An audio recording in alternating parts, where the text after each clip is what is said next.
So let's have example of our topic. So consider this right triangle A, B, C at right angle C. Then this leg measures 5 and this leg measures 12. So let's solve for the 6 trigonometric ratios of angle A. We have sine A, cosine A, tangent A, and their reciprocals. We have cosecant A, secant A, and cotangent A. However, since missing pa yung hypotenuse, we need to solve it using the Pythagorean theorem kasi hindi siya binigay sa problem.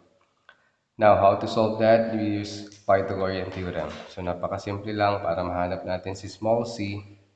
Square root of 5 square plus 12 square.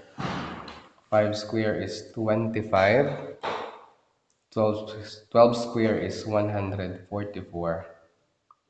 Add the 2, so we get 169, and the square root of 169 is 13. So the hypotenuse now is 13. Now, since kompleto na yung tatlong sides, we can now compute for the 6 trigonometric ratios. Let's begin with sine A. So using SOHCAHTOA,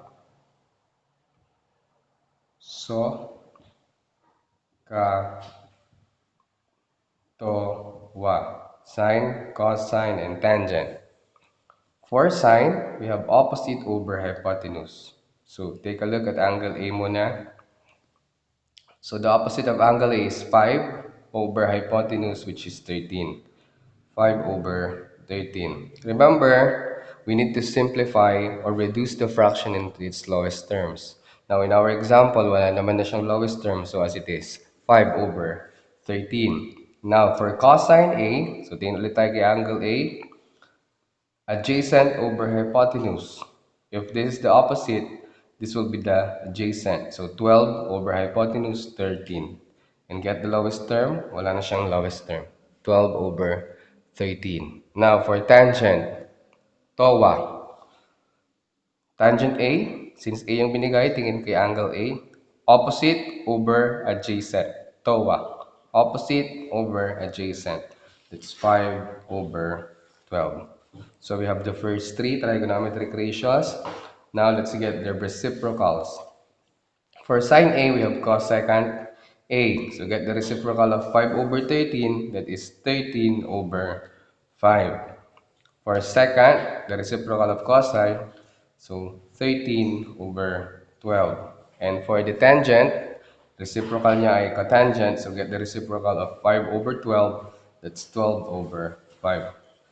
No need to turn this fraction into mixed number. It's already okay pag ganito ang answer niya, provided that the fraction must be in its lowest terms.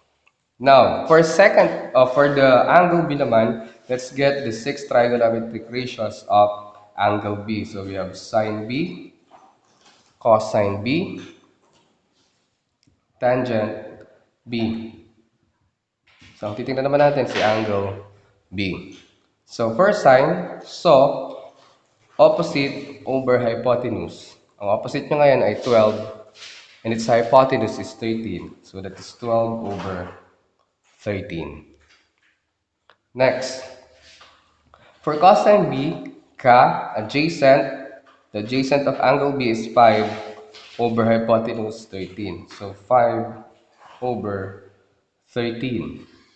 Next, for tangent B, opposite over adjacent. So 12 over 5. 12 over 5. Next, for the reciprocal, cosecant B, secant B, and cotangent B. For secant B, get the reciprocal of sine B, that's 13 over 12. For secant B, get the reciprocal of cosine, that's 13 over 5. And for cotangent B, get the reciprocal of tangent B, that is 5 over 12. So there you have it, our 6 trigonometric ratios for angle B, yung 6 trigonometric ratios for angle A. Again, no need to get trigonometric ratios for angle C, since angle C measures 90 degrees, only for acute angles.